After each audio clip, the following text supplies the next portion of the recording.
네, 여러분 반갑습니다. 주중안내 전문가입니다. 오늘 브리핑할 종목은 삼성전자라는 종목인데, 자, 최근 2분기 영업 실적 어닝 서프라이즈 발표가 났는데도 불구하고 좀 하락을 좀 하고 있는 모습을 보여주고 있다. 그래서 그런 부분에 대해서 좀 기대를 하신 분들도 계실 텐데, 그럼에도 불구하고 주가가 상승하지 않는 모습을 보여주고 있는 이 상황이 도대체 이해가 안 되는 부분도 있을 겁니다. 그래서 이 정확한 하락의 원인에 대해서 좀 설명을 좀 드려보고, 그리고 상승의 신호는 언제 올 것인가에 대해서도 한번 얘기 한번 드려보겠습니다. 자, 차트로 넘어가기 앞서서 구독과 좋아요 한번 꼭 눌러주시기 바라겠습니다.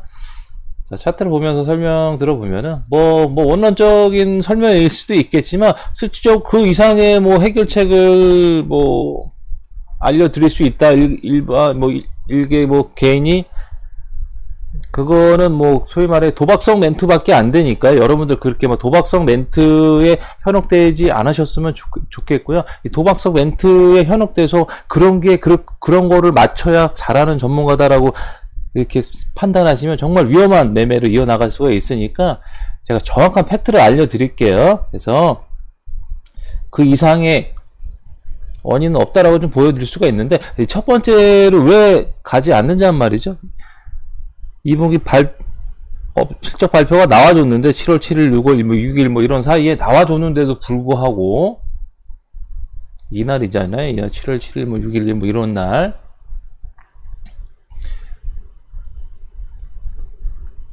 외국인 기관이 바짝 하루 딱 들어오고 나서 바로 파는 모습을 좀 보여주고 있죠. 그래서 실적이 들어왔는데 실질적으로 매수 주체가 되는 외국인 기관이 사지 않는 모습을 보여주면 이렇게 주가가 하락할 수밖에 없는 겁니다. 그래서 내가 실적만 갖고 나서 매매를 해 나가기보다는 항상 제가 말씀드린 게 매수 주체를 파악해야 된다. 매수 주체가 실적에 좋은 상황이 나와줌에도 불구하고 사지 않는 모습을 갖고 간다면 매수 주체가 팔기 때문에 결론적으로 주가는 하락할 확률이 큰 거예요.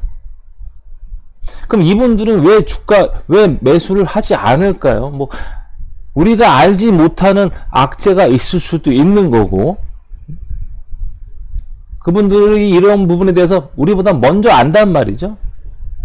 그리고 뭐죠?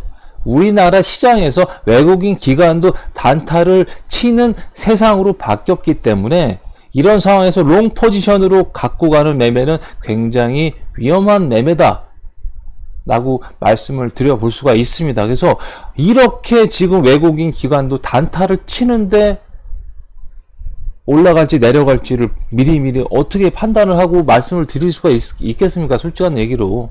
그래서 그런 부분을 말씀드려갖고 소위 말해 뭐 아니면 도잖아요. 올라갈 겁니다. 내려갈 겁니다. 아직 포지션이 정확하게 소위 말해 매수 주체 포지션이 정확하게 아직까지는 남아있지 않는데, 물론 지금 포지션 자체가 보면 어떻게 보면 매도 포지션이기 때문에 내려갈 확률이 더 크다고 볼 수는 있는 겁니다. 파는 상황이 더 많잖아요. 매도 물량이. 이게 뭐 한 달치로 봐도, 그리고 뭐 좀 더 기간을 좀 길게 볼게요. 2달치로 봐도 한 달 내내 팔았고 2달 내내 매도가 쌓여 있단 말이죠. 그러니까 실질적으로 실적이 좋게 나왔음에도 불구하고 매수 주체가 매도 포지션이기 때문에 쉽게 올라가지 않는 거예요. 그러다가 최근에 뭐 악재 뉴스가 좀 나왔었죠. 그렇죠? 뭐 인텔이 여기 뉴스가 좀 퍼왔는데, 보시면 인텔 34조 인수 추진, 이게 뭘 인수한다는 거죠? 바로 파운드리 인수 소식이 좀 있었죠. 이러면서 지금 오늘 외국인이 많은 매도 물량이 나와주면서 주가가 지금 빠지고 있고, 주가가 빠지고 외국인이 많이 판다는 얘기는 뭐죠? 삼성전자는 우리나라 주가도 긴밀한 연관이 갖고 있기 때문에 삼성전자에서 매도가 강하게 나온다. 그럼 우리나라 주가도 강한 하락이 나와줄 수밖에 없는 겁니다. 그래서 이런 상황에서 우리가 알지 못하는 악재, 이분들 미리 알고 있었다라고 볼 수가 있는 거죠. 그래서 이렇게 정확한 매수 주체를 파악하면서 매수하는 습관을 들여야 혹시나 내가 실수하지 않는 매매를 이어나갈 수가 있고, 아직 정확하게 매수 주체를 파악하지 못하는데 못하는 상황에서 무리한 매매를 빠져나갈 수 있는 좋은 또 돌파구가 될 수가 있어요. 그래서 차라리 떨어지면 밑에서 이렇게 75,000원, 7만원 부근에서 강한 기술적 반등이 나올 수 있는 자리이기도 하고, 이 부분에서 소위 말해 돈이 묶여있는 형님들도 많이 있기 때문에 의미 있는 저항대로 작용할 수가 있는 겁니다. 75,000원, 7만원 부근이. 그래서 이 부근을 차라리 한번 이렇게 찍고 강한 반등이 나와줄 확률도 크다. 여기서 어느 정도 개인들의 물량을 좀 정리해 나가고 살짝 겁을 준 다음에 여기서 싹 물량을 받아갖고 파괴 치고 나갈 수도 있으니까, 여러분들 입장에서 이렇게 생각할 수도 있다, 이렇게 나갈 수도 있다, 여러 가지 변수가 나올 수밖에 없는 상황일 수도 있기 때문에 이렇게 조금 여러 가지 변수를 파악하면서 안전한 매매를 해 나가는 게 좋다라고 말씀드려 보겠습니다. 그래서 제 의견이 조금 도움이 됐으면 좋겠어요. 그래서 그런 부분에 대해서 조금 도움이 됐다 하시면 구독과 좋아요 다시 한번 좀 눌러주시고, 뭐 누구나 할 수 있는 얘기다라고 생각할 수도 있지만, 이런 누구나 할 수 있는 얘기를 갖고 매매하시는데 실질적으로 수익을 잘 내시면 상관이 없는데 잘 못 내시는 분들이 대다수일 거라고 봅니다. 그래서 누구나 알고 있는 얘기를 갖고 우리는 항상 수익을 잘 낼 수가 있어야 됩니다. 그렇다는 건 요죠. 우리나라 시장도 개인들의 매매 실력과 이해도가, 주식에 대한 이해도, 종목에 대한 보는 이해도가 굉장히 많이 상승한 모습을 보여주고 있어요. 최근 10년 동안 봤을 때. 그렇다 보니까 외국인 기관들도 쉽게 예전처럼 돈 벌 수 있는 상황이 아니다 보니까 이분들도 개인의 돈을 뺏어 먹어야 돈을 벌 수 있는 분들이잖아요. 외국인과 기관이. 그러니까 이분들도 점점 진화를 한단 말이죠. 그러니까 여러분들도 진화하는 모습이 삼성전자에서도 나오는 모습입니다. 이렇게 최근에 200만 주, 70만 주 팔지만, 이렇게 사지만 바로 단타 파는 모습 보여주고 있죠. 여러분들 이런 거에 꽂혀갖고 여러분들 당하면 안 됩니다. 여기 당하신 분들 보이시잖아요. 여기 이렇게. 여기도 이렇게 보이잖아. 어이! 들어왔어, 돈! 오케이! 막 사는 거 보이시죠? 여기서 다 파는 거 보여요. 외국 기관. 어이, 좋아. 개인들 샀네? 수익 실현해야지? 이렇게 짧은 1%, 2% 먹는 매매도 한단 말이죠. 외국인 기관들도 이렇게 단타를 쳐, 삼성전자에서도. 그런데 어떻게 길게 이거를 간다 만다 판단을 하겠습니까? 그런 거에 너무 현혹되지 않으셨으면 좋겠습니다. 그래서 우리가 매매하는 데 있어서 굳이 뭐 삼성전자 좀 시청도 높고, 제가 좀 전업투자 오래 하면서 주위에 이제 전업투자 하시는 분들이 많다고 봐야 될까요? 좀 있는데, 그분들이 삼성전자를 지금 매매할까요? 네, 매매하지 않습니다. 네, 그거를 좀 알아줬으면 좋겠어요. 네, 뭘 매매할까? 이런 거 좀 판단해 주시고, 네. 그럼 왜 매매를 그분들은 안 할까요? 네, 그 부분에 대해서도 생각 좀 해주시고, 그분들의 의견이 뭐 정답이다 아니다라고 말씀드려 볼 수는 없지만, 그분들이 다 삼성전자를 지금 매매하지 않단 말이죠. 왜 안 하는 이유에 대해서 좀 어느 정도 근거는 갖고 있다라고 좀 볼 수가 있기 때문에 여러분들도 그 부분에 대해서 생각을 좀 해봐야 됩니다. 그래서 그렇게 왜 안 하는지, 왜 안 하겠습니까? 그분들도 지금 포지션이 올라갈지 내려갈지 확실하게 가지 않는 포지션인데 무리하게 도다 아니다 판단을 못 한단 말이죠. 자, 왜 이론과 실전은 다르다라고 항상 말씀드렸잖아요. 실전은 어떻게? 순수하게 매수 주체를 우리가 파악했을 때 실전 매매가 가능한 건데, 실질적으로 매수 주체가 사야지 매매를 한단 말이죠. 그게 세력이든 이런 수급주든 외인과 기관이 주체가 되는 수급주든 매수 주체가 사야지, 파는 것보다 많이 사야지 매수를 하려고 마음을 먹는단 말입니다. 그게 삼성전자는 아직까지 해당이 되지 않는다. 최근에 뭐가 좋았어? 바로 배터리, 삼성 SDI.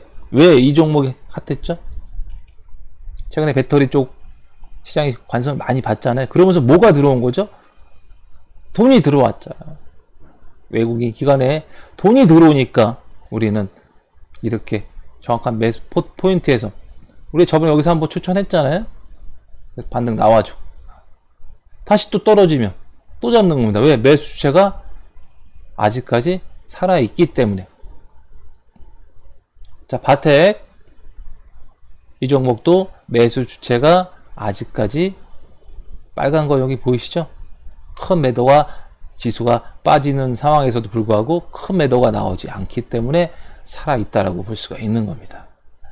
자, SJ그룹 마찬가지고, 마크로젠 마찬가지고, NHN 마찬가지고, CJENM 마찬가지고. 자, 이렇게 여러분들이 매매하기 앞서서 매수 주체가 어떻게 매수 영역에서 내가 소위 말해 매수할 영역에서 어떤 포지션을 갖고 있느냐, 매도하고 있느냐, 매도를 하지 않고 있느냐, 이것만 파악해도 우리는 쉽게 비중을 실어서 매매를 좀 할 수가 있잖아요. 그리고 뭐 굳이 뭐 매도하지 않는데 지수나 뭐 지수 상황이 안 좋아서 떨어지면 매수하는 입장에서는 얼마나 기분이 좋습니까? 팔지 않고 있는데 지수의 영향으로 막 떨어져. 그럼 어떻게? 나한테 더 살 수 있는 기회를 준단 말이죠. 이렇게 매매를 이런 식으로 접근하는 게 좋다라고 말씀드려 볼 수가 있겠어요. 그래서 최근에 종목들이 굉장히 많잖아요. 왜 많을까요? 지수가 이렇게 보시면 지수가 어떻게 됐죠? 5개월간 횡보했다가 최근에 돌파가 강하다고 보기는 좀 어렵지만 그래도 돌파가 좀 나와줬고, 의미 있는 돌파가 나와줬고, 이런 상황에서 한 방에 죽기는 좀 어렵단 말이죠. 그래서 뭐 이렇게 올라가든 내려가든 액션을 취하면서 갈 텐데, 자, 주가가 올라갔다는 얘기는 뭡니까? 외국인 기관에 돈이 들어왔다는 얘기니까. 왜? 주가를 올리는 주체도 외국인과 기관이니까. 그럼 외국인의 기관이 돈이 들어왔다는 얘기는 뭐죠? 개별주들의 돈이 많이 들어왔기 때문에 종목들이 돈이 들어오면서 주가는 올라간단 말이죠. 매수 주체가 사면서 올리는 경우가 많이 생겼단 말이에요. 물론 매수 주체가 팔면서 올라가는 경우도 있습니다. 그런 걸 우리가 미연에 방지하기 위해서 이걸 보는 거예요. 매수 주체가 파는데 올라가. 그럼 누가 올리는 거죠? 개인이 올리거나 아니면 제3세, 소위 말해 세력이 올린단 말이죠. 아니면 우리가 알 수 없는 외국인이나 기관이 될 수도 있고, 그분들이 올리는데 우리가 정확하게 매수 주체를 여기서 파악을 못하거나 정확한 세력주 같은 거 여기 나오지 않는단 말이죠. 세력주 파악하는 방법이 좀 다른데, 그런 부분을 내가 정확하게 파악이 안 되면 매매를 일단 하지 않는 게 우선적으로 좋은 거다. 왜? 안전하게 우리 매매해야죠. 그렇죠? 오래 매매를 해야 되는데, 오랫동안 우리 주식 생활하면서 수익을 꾸준하게 내야 되는데, 내가 도박성으로 주식을 접근하게 되면 운 좋게 몇 번 수익 냈다가 한 방 맞잖아요? 다 날리게 되는 거예요. 그럼 결론적으로 의미가 없는 매매로 이어질 수밖에 없다. 한 종목, 두 종목 할 거 아니잖아요. 100종목, 500종목, 1000종목을 계속해서 매매를 할 건데, 내가 확률적으로 계속 수익을 낼 수 있는 매매를 하려면은 정확한 매수 주체가 어떻게 주가를 올렸나라는 걸 굉장히 중요한 부분을 항상 갖고 가야 된다. 누구나 아는 얘기지만 누구나 매매를 이렇게 적용을 안 하더라고요. 제가 전문가 생활을 하면서 좀 들러보니까 여러분들이 너무 다른 쪽으로 현혹되어 있다. 그런 쪽으로 너무 현혹되어 있지 마시고, 올라갈지 내려갈지 그런 것만 포커스를 갖고 자면 안 된다. 그러면서 말을 그렇게 맞춰서 얘기하시는 분들이 많이 있잖아요. 지종목 이제 뭐 조만간 갈 때가 됐습니다. 아니면 뭐 세력이나 아니면 뭐가 지금 점점 매집해 가고 있습니다. 정확한 근거를 제시하면서 말씀하면 상관은 없지만 정확한 근거를 내지 않고 말하는 경우가 많죠. 뭐 자료나 갖고, 네? 정확하게 실질적으로 매수 주체가 사고 있는 자료를 알려주면 상관없지만 기사를 알려준단 말이죠. 컨센서스나 이런 기사가 정답은 아니지 않습니까? 기사가 좋게 나와도 주가가 안 올라가는 경우도 굉장히 많이 있다. 그런 것 좀 명심하셔서 매매를 좀 이어나갔으면 정말 좋겠습니다. 그래서 제 말씀이 좀 도움이 됐다 하시는 분 다시 한번 구독과 좋아요 꼭 한번 눌러주시고, 여러분들 매매도 이렇게 매매하시고, 저희가 최근에 매매한 종목들 짧게 시간이 얼마 안 남기 때문에 이건 이제 세력주고, 여기가 이제 매수 영역이에요. 그래서 이렇게 잘 가고 있는 모습을 좀 보여주고 있죠. 이것도 다 저번 방송에서 다 미리미리 우리가 아직 매수 타점에 오기 전에 지금 이렇게 지금 방송에서 보여준 것처럼 이 종목들도 미리 보여줬던 종목들이에요. 그래서 올라가고 이렇게 선을 긋은 게 아니고, 그럼 다 잘 가고 있는 모습을 보여주고 있잖아요. 왜 갈 수밖에 없을까요? 다 이거죠, 매수채. 자, 팔지 않으니까 계속 올라가는 모습 보이시죠? 지수가 좋든 말든 매수채가 계속 사니까 의미가 없는 거예요. 지수에 영향을 덜 받는 겁니다. 그래서 이렇게 매수주체를 정확하게 파악하면 우리는 쉽게 매매를 이어나갈 수가 있고, 굳이 삼성전자를 지금 상황에서 매수할 필요는 없다라고 말씀드리는 일과, 그리고 왜 지금 전업 투자자들, 소위 말해 돈을 많이 버는 분들이 왜 지금 삼성전자 매매하지 않는다는 이유를 조금 아시겠죠? 그래서 이렇게 삼성전자의 브리핑을 맞춰보도록 하겠습니다. 항상 힘내시기 바라겠고, 혹시나 삼성전자에 조금 물려 계신 분들이 계실 텐데 그분들 조금만 더 기다려 보자라고요. 어차피 지금 물린 상태에서 지금 상황에서 손절하기는 좀 아깝잖아요. 그리고 삼성전자를 굳이 이렇게 좀 어쩔 수 없이 롱 포지션으로 갈 수밖에 없는 분들, 어쩔 수 없이 길게 지금 매매를 갈 수밖에 없는 분들은 어떻게든 수익을 내서 빠져나오는 게 더 좋으니까 차라리 밑으로 떨어지면 추가 매수도 할 수 있는 단계다라고 말씀드려 볼 수가 있습니다. 자, 항상 힘내시기 바라겠습니다. 이상 주주만렙 전문가였습니다. 감사합니다.